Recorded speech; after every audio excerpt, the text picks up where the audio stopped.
Okay, if you can just give me a couple of seconds. Apparently, there were two links. You sent two links. One was different from the other.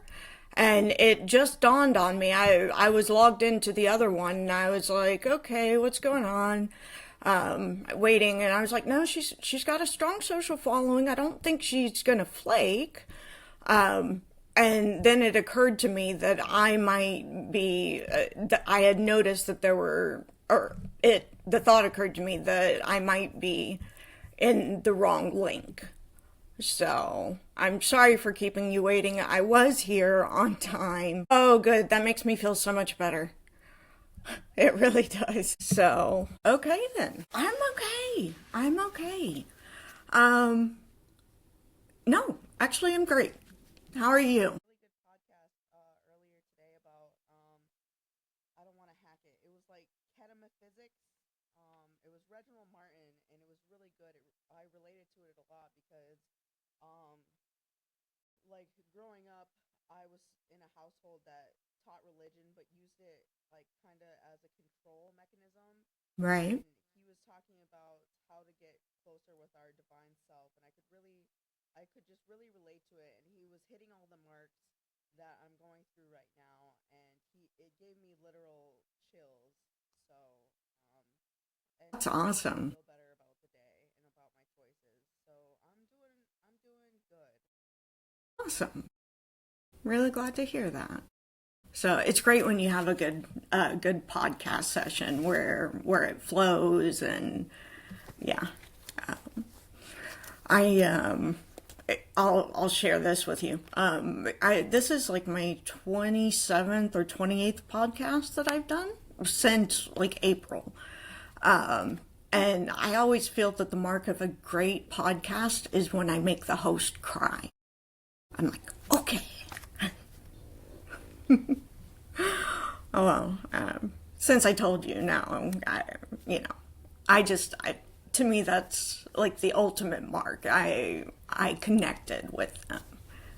So yeah, and no, no, you are a little faint. Is there someone else on with us? Oh, no, I think I might have them turned off. Let me see. Okay, now they're on. Yeah.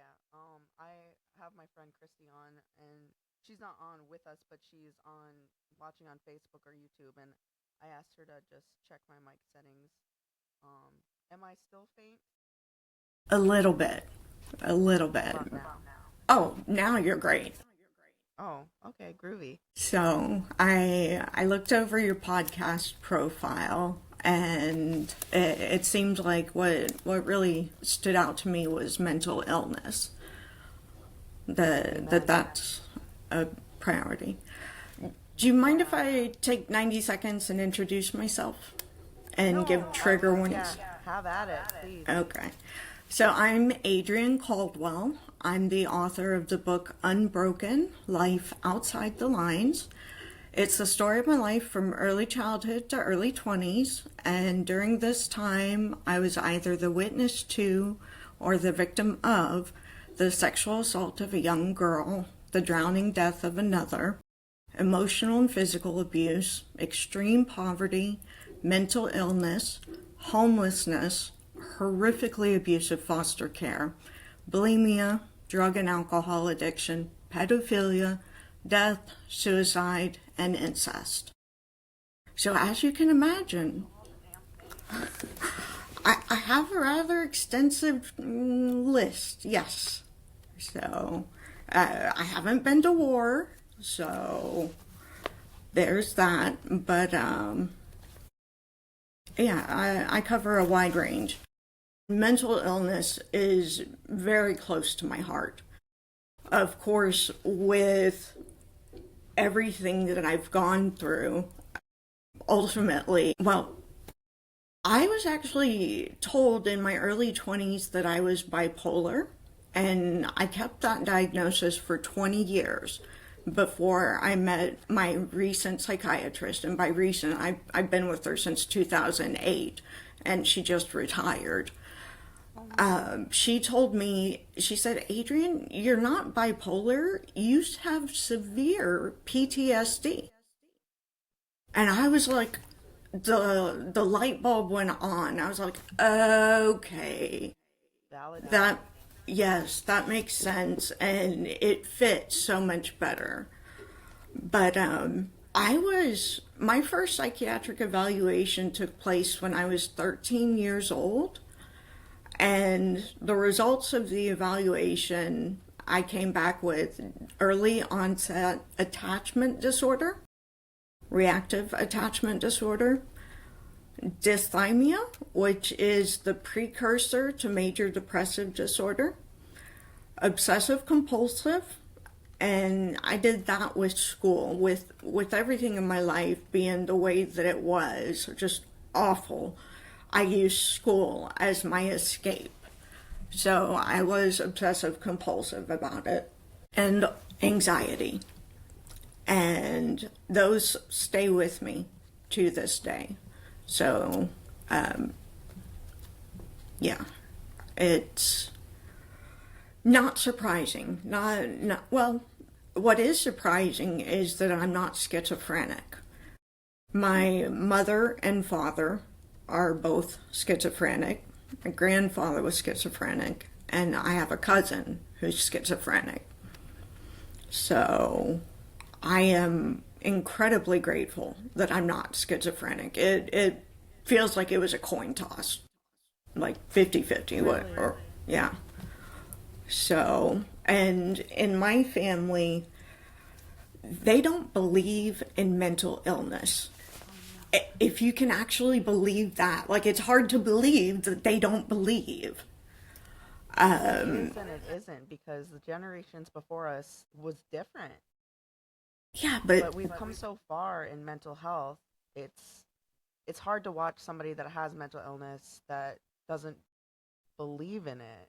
It's hard to deal with and it's hard to watch. well, their father, so my mother was one of four siblings. Their father was schizophrenic, and my aunts and uncle watched my mom develop schizophrenia. When I was starting to write this book, I interviewed my uncle. He's the only remaining sibling alive. And he said that my mother, up until she had me really, was normal. She went to school, she did well, she wanted to become a nurse after she graduated. Things were going very, very well for her, and she was close with the eldest son. And he said, Uncle John said that she just changed, and they witnessed like the decline from normal to full blown schizophrenia. So, and then with my cousin, he's in prison, and he was diagnosed there by multiple psychiatrists as being schizophrenic. And my family does not understand that it's an illness, just like diabetes, and you need medication for it. I tried explaining that it's like judging a diabetic for needing insulin. Nobody would judge a diabetic for taking insulin. It's just ludicrous. And I feel the same way about mental illness and medication. There should be no judgment. It's a biological, logical, physiological, chemical condition, and the judgment just needs to go away. And That's what I try and do here is that's why we talk about it to make it more normalized. absolutely, absolutely. But even I, when I was diagnosed, when they told me my diagnosis of major depressive disorder at 15, I went home, well, to the foster home, and I took my razor apart and I cut my wrists because I thought that I was damaged and defective and I would never be able to have a normal life. And I've obviously come a long way, but growing up with the family that I did, I started off believing what they believed, and it's been a journey, and oftentimes a very isolating journey because I can't share my mental status with my family members. The only person who supports me regarding this is my Aunt Rose. And in my early 20s, she went with me to at least 5 different psychiatric appointments trying to find a medication that would treat my depression. I cycled through almost all of them eventually. And she's it. So, Do you want to just like fill in the blanks? Like tell us your story. I would take a book. Your book, Life Outside the Lines, Unbroken Life Outside the Lines. That's correct. And it is available for pre-order on Amazon. So I expect to release it December 1. Hopefully. Yes. I think I have your. Do you have a website? Yes, I do. Unbrokencaldwell.com. I do believe I have that linked into the caption too, and if not, I'll go back and link that for sure. Awesome. I Thank love you very supporting, much. I love supporting that. Thank you. Your story begins in places many people can't imagine. What's one moment from your early life that still echoes in your healing journey today? One moment that still echoes today. So my Aunt Rose. She is not my aunt by blood. She married into the family. She married the eldest son, Uncle John, the one I did the interview with. And the transcript for that interview is actually on my website. So Oh, you have a podcast and you interviewed him? no, I don't have a podcast, but I sat down with him. His 2 sisters and the other brother, they're now deceased. So he was the last sibling alive that I could talk to. And I asked about his parents, my grandmother and grandfather, and what his childhood was like. And all of that, as well as my CPS case files, my psychiatric evaluations, letters that I wrote while a ward of the state of Texas. Everything is available on my website. And my psychiatric evaluation and an abuse diagram is included at the end of my book. And that evaluation, that psychiatric evaluation, is the one with what we discussed earlier. I was 13 and diagnosed with those things. In fact, one line says her depression is likely to worsen and will need medication. They knew when I was 13 years old that it was going to evolve and get much, much worse. So, happy moment that I remember Aunt Rose, the really only supportive family member, and she's not even blood, regarding my mental well-being. I remember sitting on her lap at like 11 o'clock at night, and the siblings would play cards. So Uncle John and Aunt Rose and my other aunt and uncle, they would play spades. And the other kids all had to go to bed, but Aunt Rose would let me stay up, and I would sit on her lap, and I was very still, and I didn't talk, and I got to be with the grown-ups and witness their interaction. And I actually lived with those sets of aunts and uncles over my childhood before I went into foster care. I bounced between their houses because my mother was actively schizophrenic and not able to hold a job that would support us living independently. And it was so bizarre seeing the way 2 family members, so my aunt and then Uncle John, 2 siblings, how differently they lived. With Uncle John and Aunt Rose, they were working class, blue collar. but they were clean. They were motivated. They were ambitious. They did not do drugs. Whereas, sorry about that, I get dry mouth. The other aunt and uncle were absolute, and forgive the term, but white trash. They were literally white trash. They were filthy. They did not clean. When my mother and I lived with them, we did all of the cleaning. They were very lazy. They smoked marijuana with us kids in the car, and they didn't even crack a window. So I remember they had a son and a stepdaughter. I remember being in the back seat with my two cousins and driving around in this car that is just full of smoke. I have no idea how they never got pulled over, because, and you know, there we were, kids sitting in the back street while they were getting high while driving. And seeing that is what really drove me away from drugs.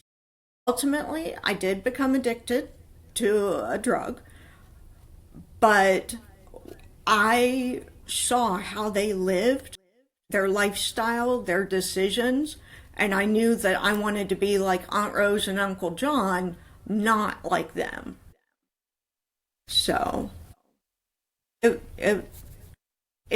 was crazy to me how differently they lived. Two siblings from, you know, they were raised exactly the same, which was abusive sexually and physically. So that's my happy moment, sitting on my aunt's lap while they play spades. And I actually say that God didn't give me a mother and father. He gave me two mothers. And that's my Aunt Rose. That reminds me of like me growing up, and my aunt and my great grandma. My great grandma raised me because my mom was, you know, I think bipolar is a very. It seems like it's a very. I don't know how I would say this. A blanket term.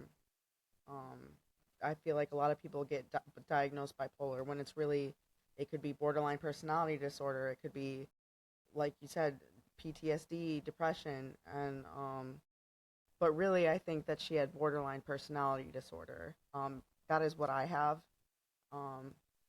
And so my great grandma raised me, and her and my aunt would play euchre or rummy, and they'd be hooting and hollering like, Sandy, you better stop cheating and stuff like that.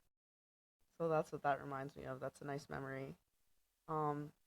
When you're talking about your past traumas and all of this stuff, how do you how do you ground yourself? So, first and foremost, gratitude. I live a life now that if you had showed the 15-year-old me the life that I live now, the 15-year-old me would have called you a liar. There is no way I would have believed that I would have the life that I do. So, absolutely, first and foremost, gratitude. I have an amazing life. It's not perfect. I'm medically disabled. I have rheumatoid arthritis. I'm in pain every single day. But my husband and I have been together for 8.5 years now. We got engaged after 4 months, and I demanded a 1-year engagement period. So, and yeah, we loved each other. I knew when I sat down the first time that I was going to marry him, but he is amazing. Now, he's the only normal person I know.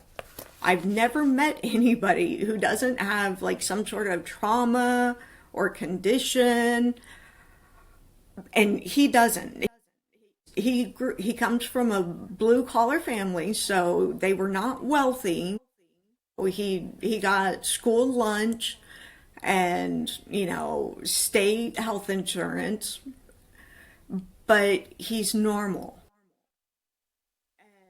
He does his best to understand me, but he's incredibly supportive. And we were very fortunate. He's an executive with a company and does well. I received disability benefits. Before I became disabled, I was a certified financial planner with a financial institution that serves the military. So we have a beautiful home, and something that took me about 2 or 3 years before I got used to. So I went to 13 schools by the time I graduated high school. That was high school. Wow. Yeah. So I'm very used to moving every 6 months to 1 year.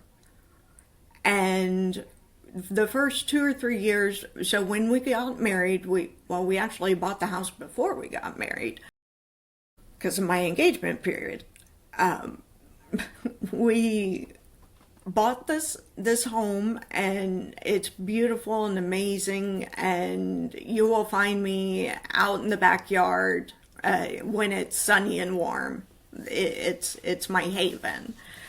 And I have a 20-year-old daughter who's currently in college, and she is the reason that I got my life together. Without her, I'd probably be dead. I mean that literally. So, when she was born, I didn't bond with her immediately. Remember the attachment disorder? I didn't bond with her. She was born August 7th, and my husband's parents were over from England. They came over for her birth.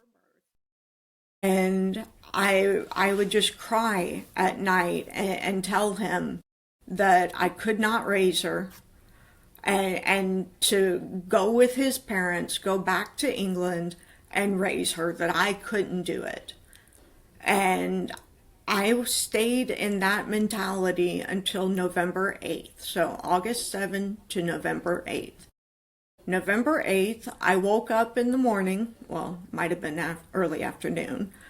I was hungover. I was asleep on the bathroom floor on the mat, the fuzzy mat. And I made the decision that I was going to give my daughter the childhood that I didn't have. And from that point on, I did everything to give her a childhood. And it was derailed when she was 10 years old. Her father passed away unexpectedly. So I was 35 years old. He was 38. So she has not had a perfect childhood by any means, but it wasn't the childhood that I had. So That's awesome. I love thank that. you. Yeah. Thank you. And you were talking earlier about just all the things that you have posted on your website, and I think that and you've heard this many times before, but you're gonna help a whole lot of people that are struggling because you put your story out there and you put yourself out there. You are. That's the goal. Um, I will consider my book a success if I truly, profoundly impact and change one person's life. And I mean a true change, a true impact, which is very rare.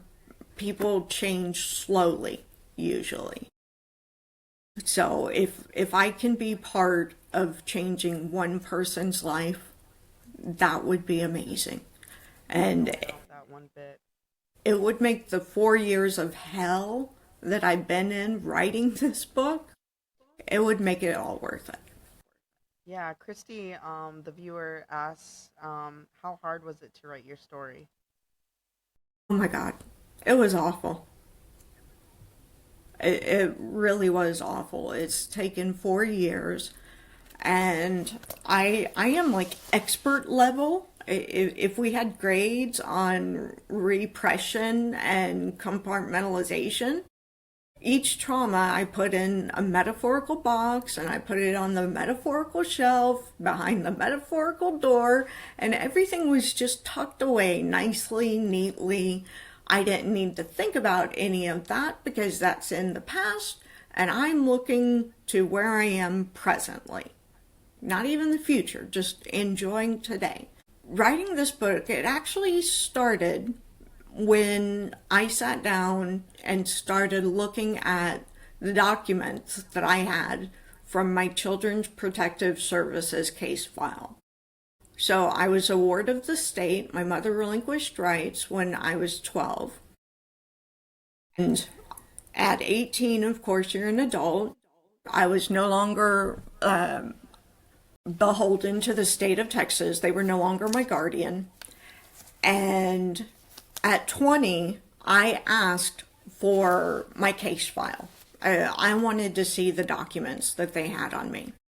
And they sent me this box, and it had two huge stacks of paper, just everything that you could imagine. Anything that was ever written down about me was in this box of papers. So the psychiatric evaluations, the CPS intake, the abuse diagram, showing the final beating that my mother gave me, and therapist reports, along with reports from the woman who eventually became my foster parent.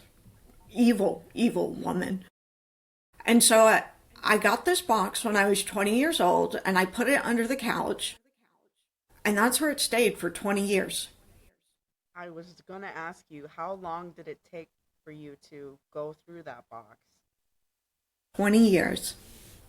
Wow. I started when I was 40 years old, and going through it, I got angry not at my mom, who was schizophrenic and beat me with a wooden clothes rod. I wasn't angry with her. The person I was angry with most was the foster parent. And if anyone ever says that emotional or psychological abuse is not a real thing, I will be the first to object. Because the abuse that I endured at her hands far outweighed anything that my schizophrenic, physically abusive mother did. So I have never had a nightmare about my mother, not one.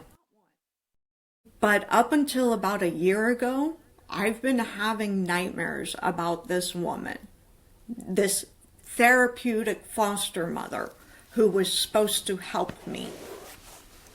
So, sitting down, going through all of those documents, seeing what she had written, I got angry at what she did to me and the other girls. And I wanted to make sure, one, that she was no longer a foster parent, that she wasn't doing to other kids what she did to me. And then the other thing I wanted was some sort of repercussion, some sort of recourse. And I reached out to lawyers, I reached out to CPS officials, and basically I was just told there's nothing you can do. And that's when I started writing. That was actually the impetus to write the book. I started writing, and periodically over my life, so when you go to 13 schools, you get really good at meeting people and introducing yourself, and also how to direct a conversation, how to keep the topic of conversation on that other person, never on me, never my history, never my background. And the few times in my life when I would open up to someone, the response that I always got was, "You should write a book." And I just, waved it off as, yeah. whatever. That's not true.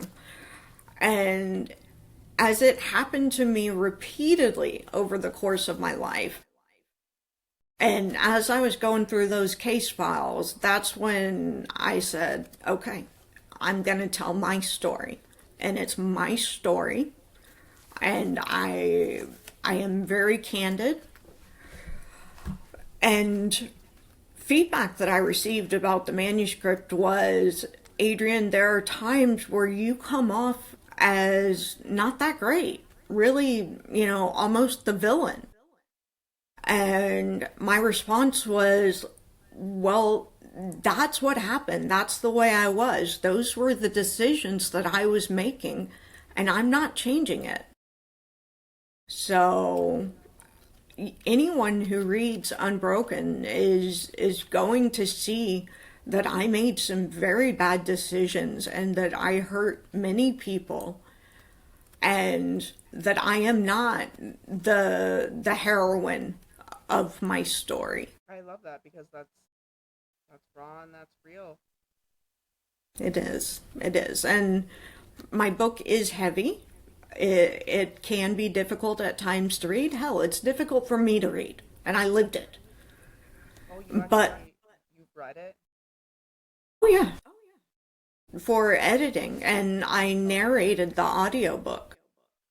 Oh, wow. So Wow. That had to have been hard. yeah, that's why it's taken 4 years.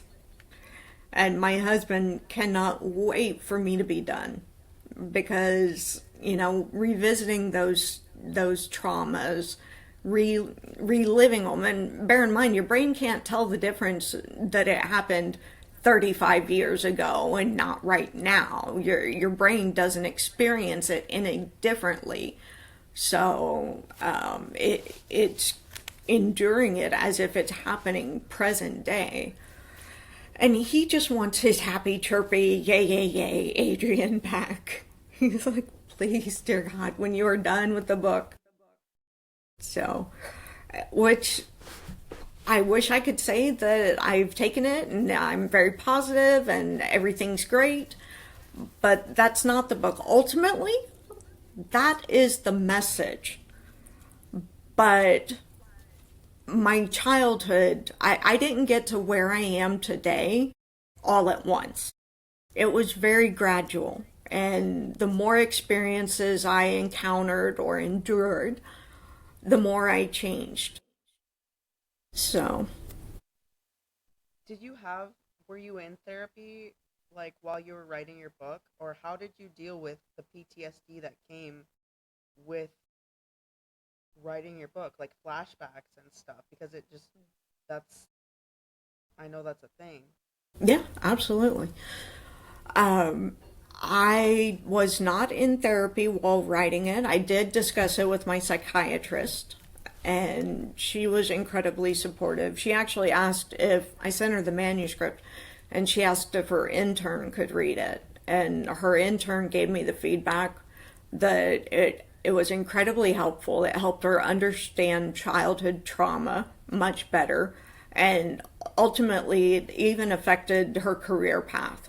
What the specific path that she was going to take as a counselor. So, my secondary audience, apart from people who are struggling and are looking for hope, I would love to have my book and the documents that are online be included in childhood trauma curriculum. So it would. I just have to figure out how to make it happen. No, writing it was brutal, and it took 4 years because I would take breaks.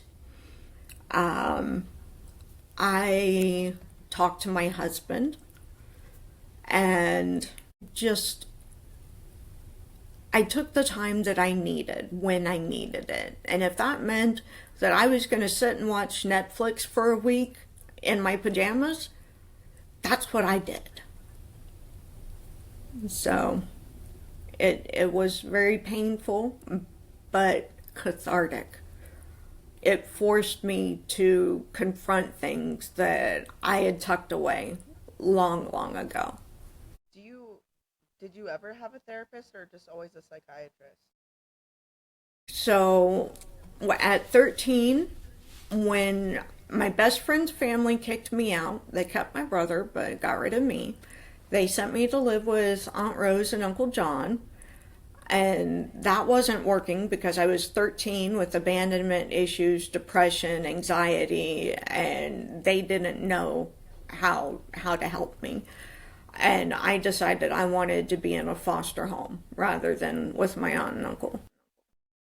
And originally, when I had first gone into CPS, my brother and I, we stayed with this foster family, a lovely family, beautiful home, very nice. My brother and I shared a room. And when I left my Aunt Rose and Uncle John, that's what I had envisioned, that's where I'd be going. But home placements are incredibly difficult to achieve. And in order to get one, I had to be put in something called therapeutic foster care. And it's for children with higher needs, be that developmental, emotional, in my case, higher needs children. And this therapeutic program, I had a therapist come out every other week, and my service plan was my depression, my anxiety, and my obsessive compulsiveness with schoolwork. I would spend hours and hours on schoolwork. They actively encouraged me to do poorly in school. Yeah, it blows my mind. But as I mentioned, that foster home was evil. The woman was evil. And in my book, I call her the bitch from hell and refer to her as TBFH because I refuse to even give her a name. She's taken enough of my life. I'm not giving any more. So I got a little stalkerish and found her address. And she's no longer in this county. I live in Harris County. She lives in Montgomery County. Now, I know that she does not have her license in Harris County. And I reached out to Montgomery County and I tried to explain the history that I had and the abuse that I went through. In fact, the next door neighbor, in a police report, the next door neighbor wrote, prisoners are treated better than how that woman treats those girls. And this woman knew prisons. She worked in the prison system for 30 years. And that's what she had to say about our treatment. So, therapist every other week, not really helpful, honestly. And the foster mother, who was meant to be helping me, meant to have more training and be able to help children with higher needs, comments that I got from her. So when I got my depression diagnosis and I took my razor apart, when she saw it, she ridiculed me because I cut across the vein instead of down the vein. She mocked me. And then another time, I was trying on swimsuits, and I came out, and I showed her the swimsuit, and her response was, "Your thighs are fat. I'm surprised you haven't started throwing up so you can lose weight." Yeah, I've got that one verbatim in my memory. And that started a battle with bulimia that exists to this day. I still struggle with it. And did the neighbors know what was going on when it was going on? No. So my choices. I did have a CPS caseworker who would occasionally check in, like every 6 months. And first, if I had asked to go to another foster home, there weren't any. There's a severe shortage of foster parents. It exists to this day. It is still a problem. The only reason I was able to have a home placement was because it was through the therapeutic foster care. And there was a company, a for-profit company that ran a company that specialized in therapeutic foster care, and the state of Texas contracted with that company. So my foster mother, TBFH, the bitch from hell, she wasn't an employee of the state of Texas. She was an employee of Mentor Youth Services. So the culpability wasn't there. Caseworkers, God love them, God bless them. They are incredibly overworked, overburdened, underpaid. I mean, they are miracle workers one day at a time. And so if I had told my caseworker what was going on in that home, first, there was no place for me. I knew I wouldn't get another residential placement and that I would probably have to switch schools.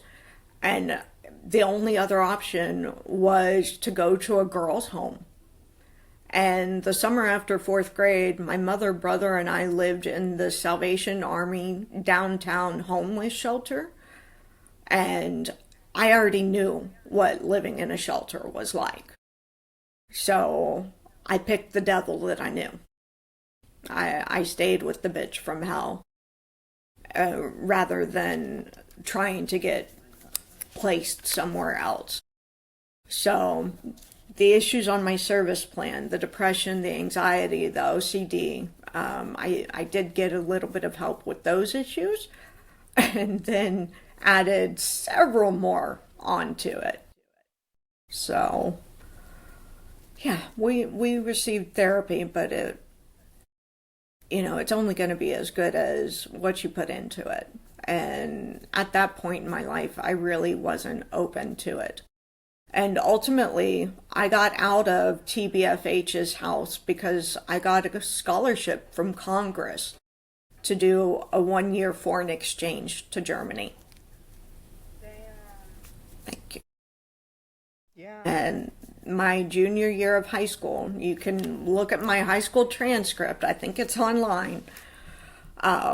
I spent in Germany, and it was amazing. My host family. Memories. Yes. It allowed me to become the person that I am. So I blossomed there. It was a mother, father, and a 5-year-old daughter, and just a normal household.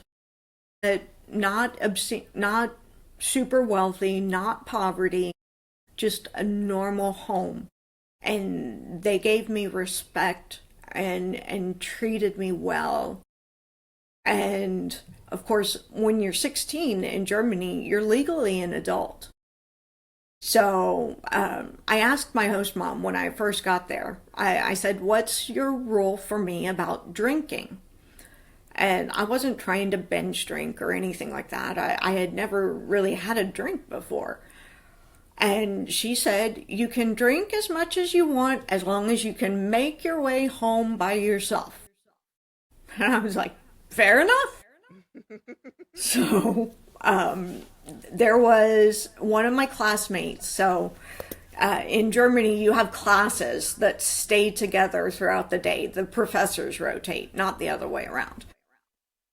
And one of my classmates had a party, a birthday party, and his family had a farm, so they opened up the barn to us, and, there was alcohol, and my classmates all watched as, they were encouraging me to take shots out of the bottle. They were like, drink, the naive young American girl, getting her drunk was going to be fun.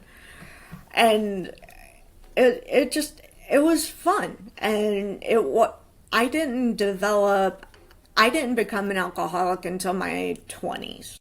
So even though my host mom had very lax guidelines around drinking, I was focused on school, on learning the language, and I had this amazing host family that really allowed me to heal from a lot of the trauma of my childhood. So I am still in touch with my host family. I send my host mom flowers every Christmas. Yeah. So, and then in college, because I was addicted to cocaine, I decided to do another foreign exchange. And so I went back to my host family and I tried to attend the University of Hamburg, which we lived too far away. It ultimately ended up in failure. I think I stayed like 3 more months.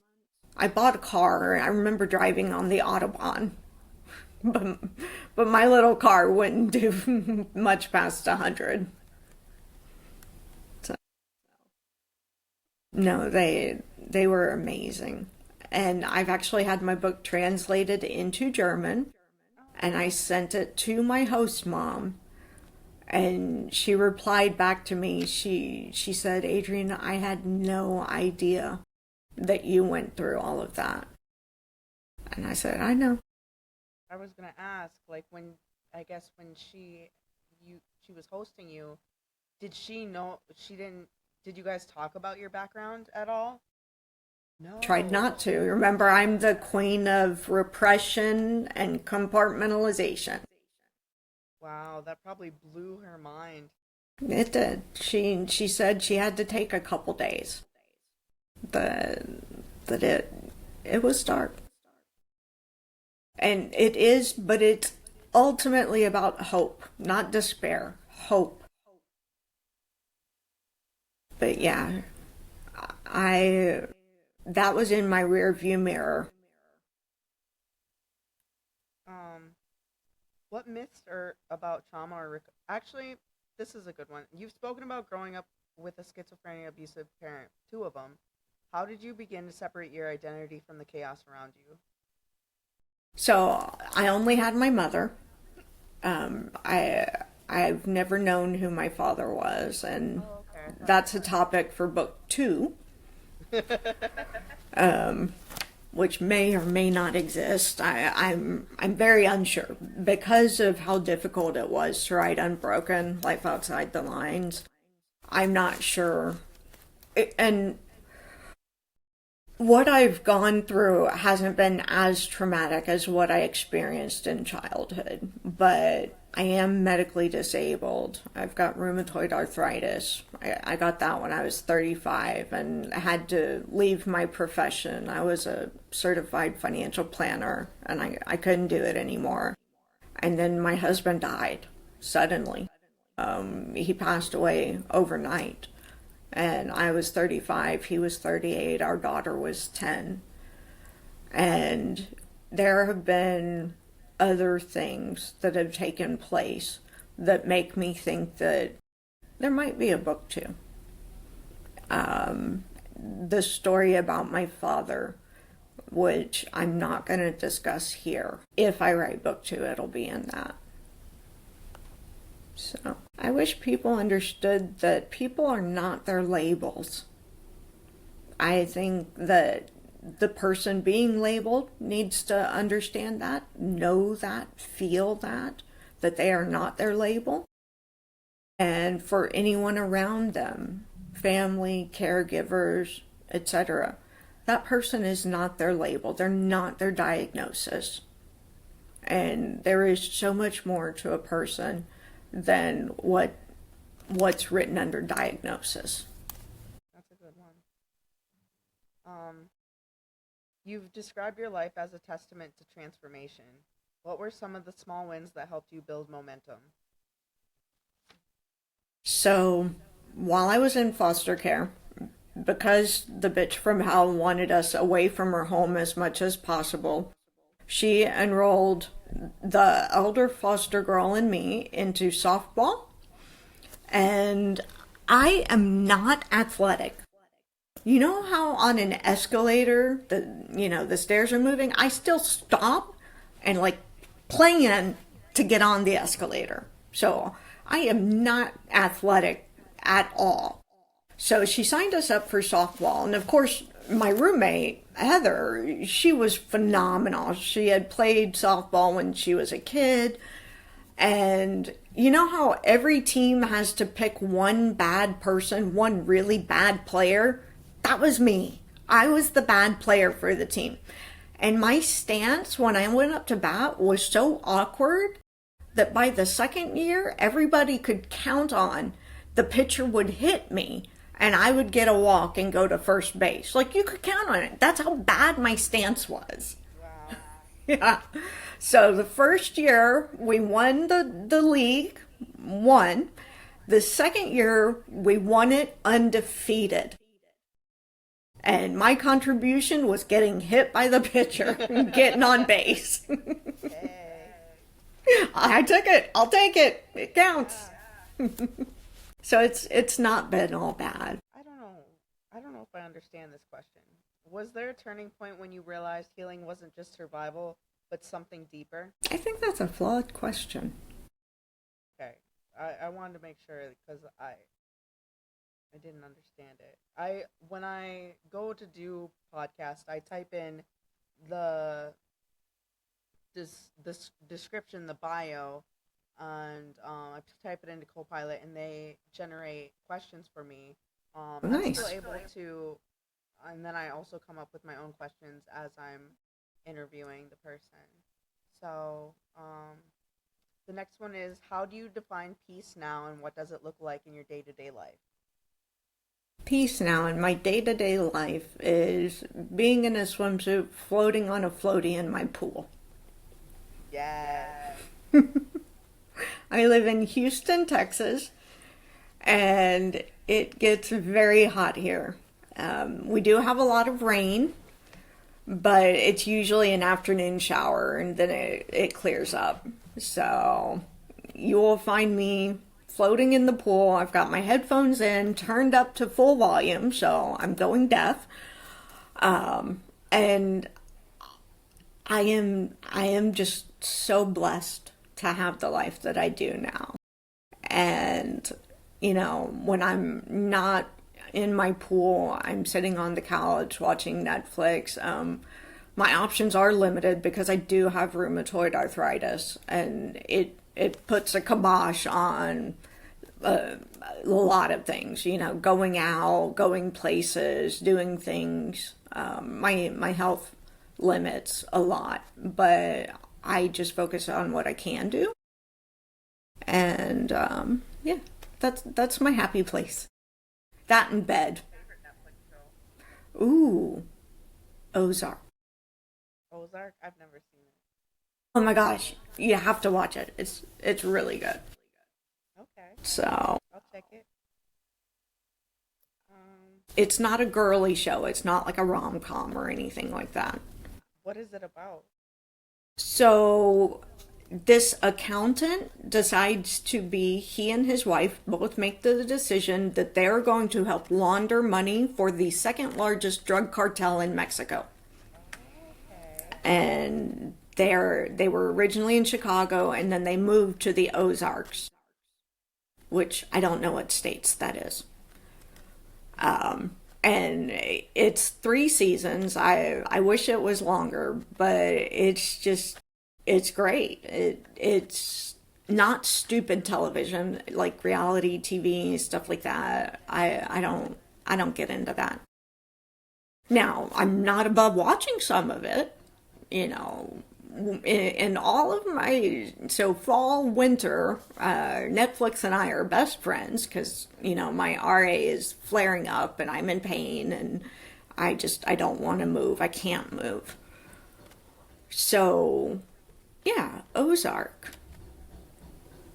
So, it's good. I think most people can find something in it to watch. And it does discuss mental illness, actually. Does it? Yep, it has a character who's mentally ill.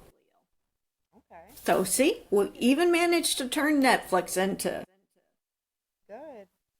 That's progress. For someone listening who feels stuck in their trauma, what's one practice or mindset shift you'd offer? Put on some music. Put on some happy, upbeat music. And that is just a practical tip. If you're feeling low, just and be careful what you listen to. For me, if there are songs that I just cannot listen to because they take me to very dark places.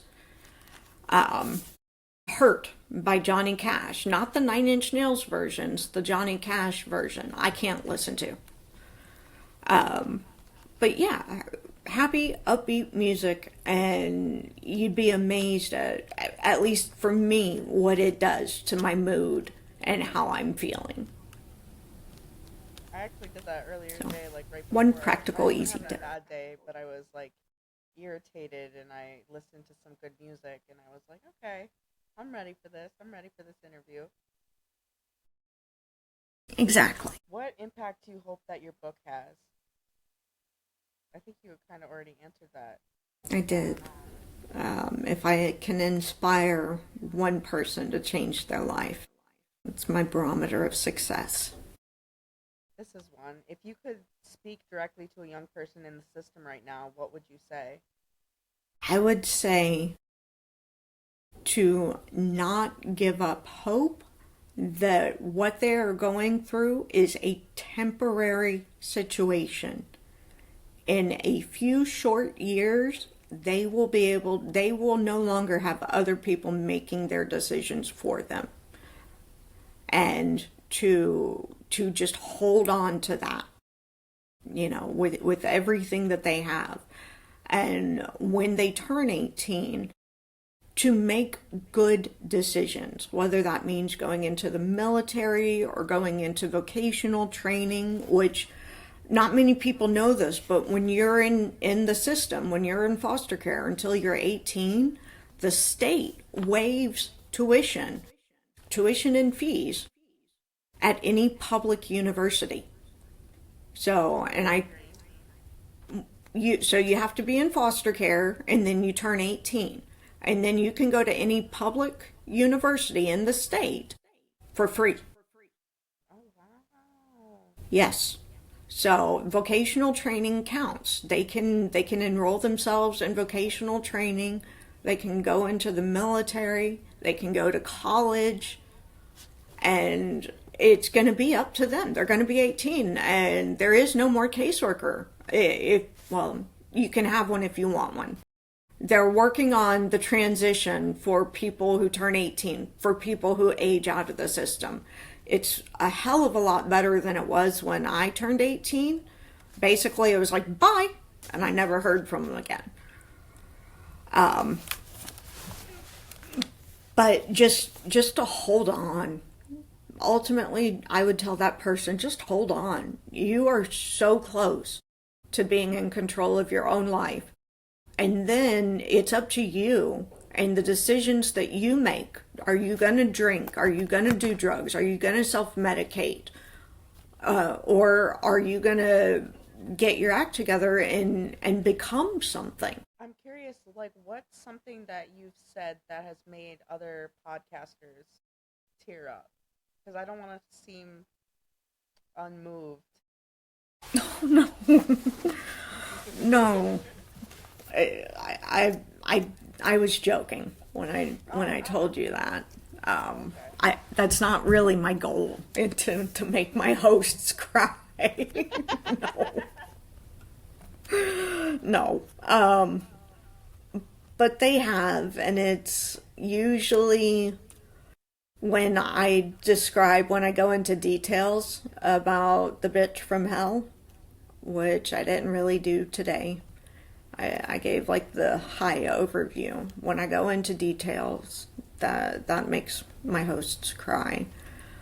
And when I tell the story of the last beating that I ever received from my mother and her threat to kill me,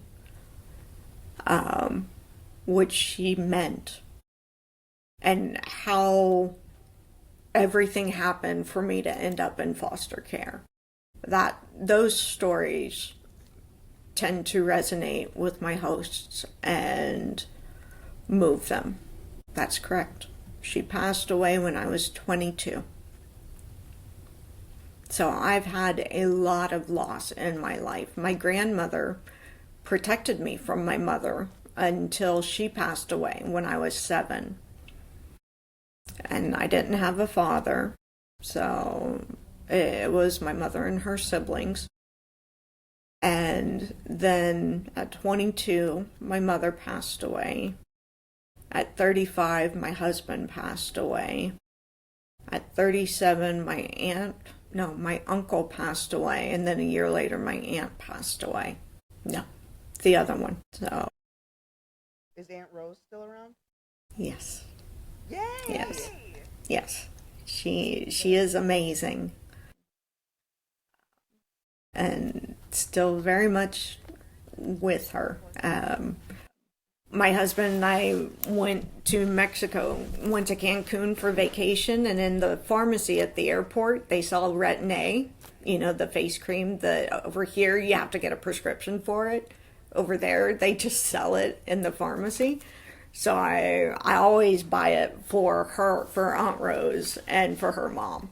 Because you can't, in here, in the U.S., you have to have a doctor write the prescription. So I bought tubes of them for them, and so I gave them to her when I saw her, and she knows by now to expect it. We go to Cancun every September, so she's like, "Thank you." And I'm like, "Use sunscreen. You have to use sunscreen." No, it's there. It's listed. It's on pre-order right now. So it'll be released December 1. But yes, everyone, please go to Amazon, do the pre-order. So if you go to my website, unbrokencaldwell.com, and sign up, so just put your name and your email on the form, I will email you the reader magnet, which is the prologue in chapter 1. And yes, it's available. So After this podcast, is there? I know there's a lot we didn't cover, but is there anything that you wanted to cover that we didn't cover? I think I would like to reiterate that Unbroken Life Outside the Lines is a story of triumphing over adversity. That it is ultimately triumph over despair. And it is uplifting. It can be dark at times, but my entire purpose is to be a beacon of light for people who are struggling right now. And I want them to know that what they're going through right now doesn't mean it's permanent, and that the decisions that they make will impact their future and can take them out of their current situation. I think your life is definitely a testament to that you're still standing here today and Thank you. sharing your story. Thank you. Yes. Thank you so much for being on our show today. I appreciate your time. It's a privilege to speak with your audience and you. Thank you. Thank you. I'm looking forward to see, maybe a book 2. Read book 1 first. Okay. I'm excited to see where your journey still takes you, because you have a lot of life left in you too. And it can only keep going up from here. Well, one phrase you'll never hear from me is "it can't get worse." It can always get worse. So I don't tempt fate. Amen. Thank you again for being here, and I hope something amazing happens to you today. Thank you. I think it did. So, it's been great. Bye.